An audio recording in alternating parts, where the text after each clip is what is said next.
आइए स्टूडेंट्स, इस वीडियो में हम बात करते हैं हायर परचेज अकाउंटिंग के डेटर सिस्टम की कि डेटर सिस्टम में क्या होता है।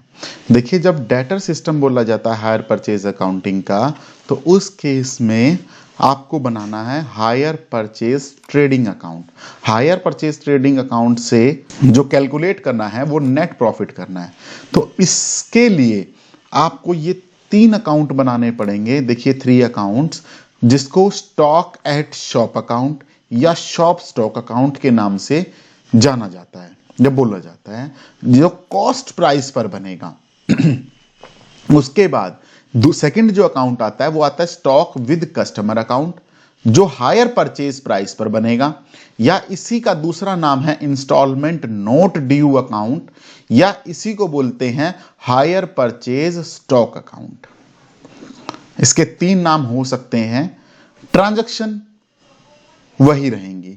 सेकंड जो थर्ड अकाउंट होता है उसको बोलते हैं इंस्टॉलमेंट ड्यू अकाउंट, और इसी को हायर परचेज डेटर अकाउंट भी बोला जाता है।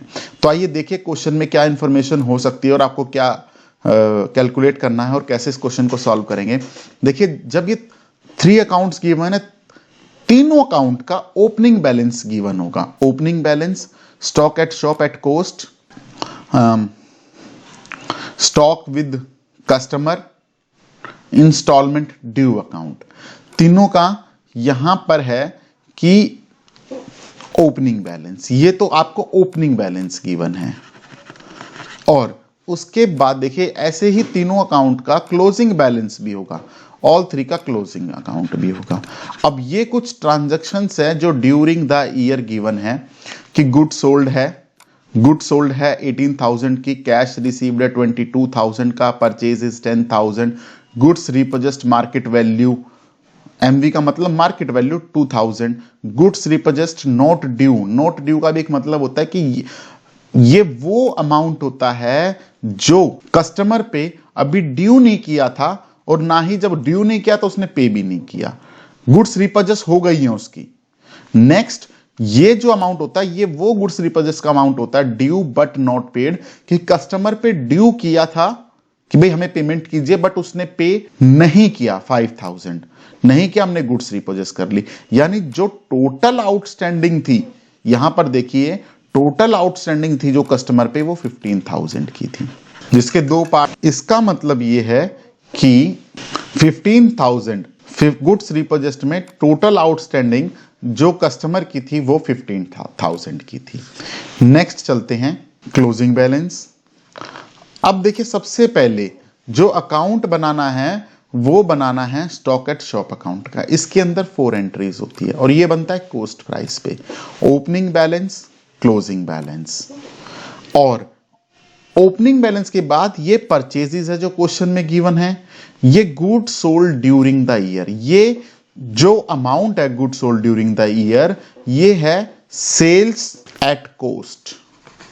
वो कैसे आया देखिए कि क्वेश्चन में क्लियर है कि goods are sold at cost plus 50%, cost के 50% पे सोल्ड की जाती है, और सेल आया यानी प्रॉफिट है 1/2 ऑन कोस्ट, 1/3 ऑन सेल। और ये कहता है कि गुड्स सोल्ड कर दी 18,000 की।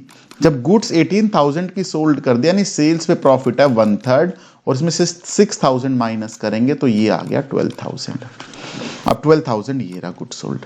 नेक्स्ट अकाउंट है कि stock with customer account, instalment not due, या हायर परचेज स्टॉक अकाउंट। इसमें 2 ट्रांजैक्शन ये होती हैं कि ओपनिंग बैलेंस क्वेश्चन में गिवन है, ये क्लोजिंग बैलेंस क्वेश्चन में गिवन है 8,000 का, एज इट इज आ गए।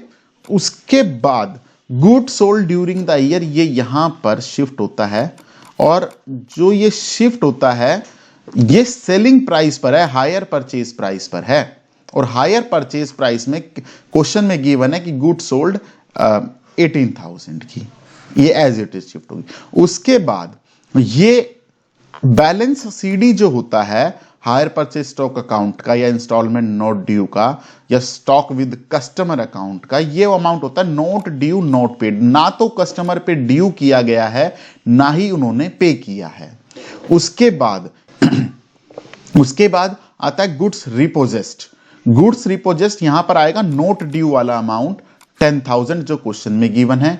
उसके बाद इंस्टॉलमेंट ड्यू, ये बैलेंसिंग फिगर करके हम यहां कैलकुलेट करेंगे और ये अमाउंट नेक्स्ट अकाउंट में शिफ्ट हो जाएगा। यहां पर instalment stock with customer account, यहां पर ओपनिंग क्लोजिंग गिवन है, ड्यू बट नॉट पेड, यानी ये वो बैलेंस होता है जो कस्टमर में, जो इंस्टॉलमेंट ड्यू अकाउंट और हायर परचेज डेटर अकाउंट का सीडी बैलेंस होता है।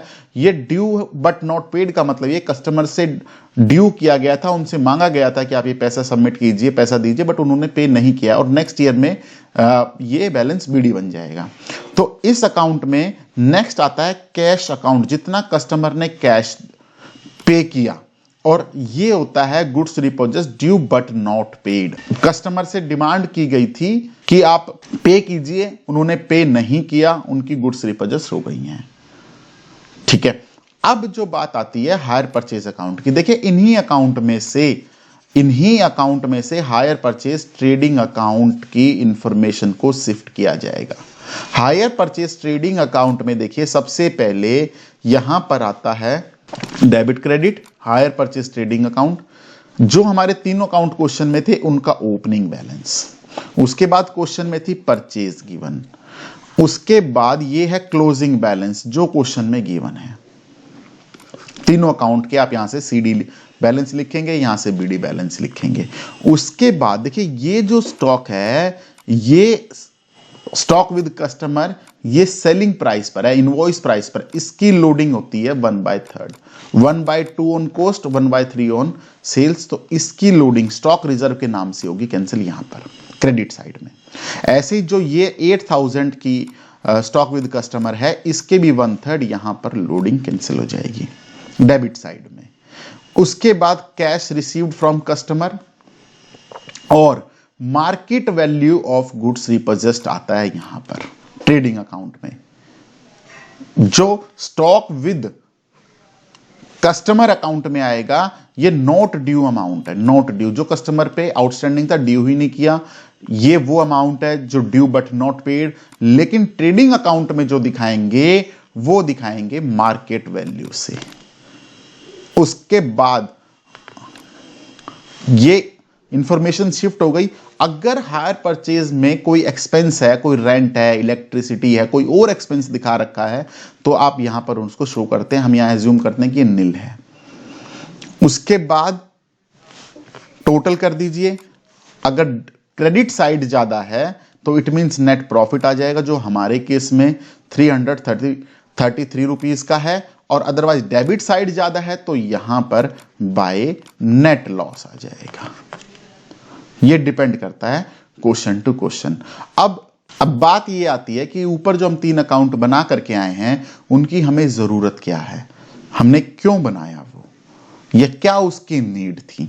देखिए क्वेश्चन में यहां पर मैंने सारी इंफॉर्मेशन क्वेश्चन में डाली है, लेकिन आपको पूरी इंफॉर्मेशन नहीं मिलेगी। आपको ये अकाउंट पता होना चाहिए कि इंस्टॉलमेंट ड्यू अकाउंट में क्या क्या आता है, नॉट ड्यू अकाउंट में क्या क्या आता है, और स्टॉक एट शॉप अकाउंट में क्या आता है। आपको बैलेंसिंग फिगर करके यहां से भी कोई फिगर कैलकुलेट करनी पड़ सकती है। जैसे हो सकता है ओपनिंग परचेजेस हो, गुड्स सोल्ड हो, क्लोजिंग हो, तो आपको बैलेंसिंग फिगर करके आपको ओपनिंग स्टॉक कैलकुलेट करना पड़ सकता है। हो सकता है कि आपको क्लोजिंग स्टॉक बैलेंसिंग फिगर करके कैलकुलेट करना पड़े, हो सकता है परचेजेस आपको कैलकुलेट करनी पड़े। तो इस अकाउंट की इंफॉर्मेशन देखिए, जो फर्स्ट अकाउंट है हमारा, उससे 3 इंफॉर्मेशन ट्रांसफर होती है ट्रेडिंग अकाउंट में। फर्स्ट ये एक, दूसरी परचेजेस, और तीसरी हमारी चाहिए ये। अब देखिए सेकंड अकाउंट से हमारा क्या जरूरत पड़ती है। सेकंड अकाउंट से हमें जो जरूरत पड़ेगी वो पड़ेगी opening balance and closing balance की। ये देखिए opening balance and closing balance की जरूरत पड़ेगी। नेक्स्ट अकाउंट से देखिए कि हमें यहां पर ओपनिंग बैलेंस, क्लोजिंग बैलेंस, इनकी जरूरत पड़ेगी। ये रहा ओपनिंग बैलेंस और ये रहा क्लोजिंग बैलेंस। इसके अलावा इस अकाउंट से हम ये कैश भी कैलकुलेट कर रहे हैं, कैश।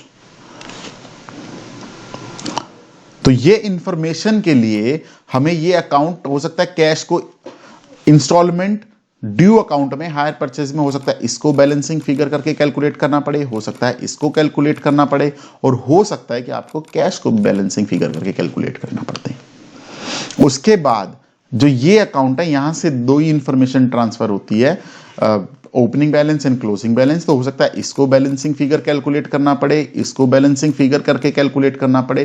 तो आपको ये चीज अकाउंट बनाना आना चाहिए और यहीं से इंफॉर्मेशन शिफ्ट होगी। ये क्वेश्चन आपको डिस्क्रिप्शन में जो लिंक गिवन है उस पर आप डाउनलोड कर सकते हैं और क्वेश्चन को सॉल्व कर सकते हैं। मैं एक बार फिर बताता हूं कि हायर परचेज ट्रेडिंग अकाउंट जब आप बनाएंगे तो आपको 3 अकाउंट की जरूरत पड़ेगी। Stock at shop, number 2 stock with customer, and number 3 instalment due account. यहां से आप बनाएंगे। Thank you very much.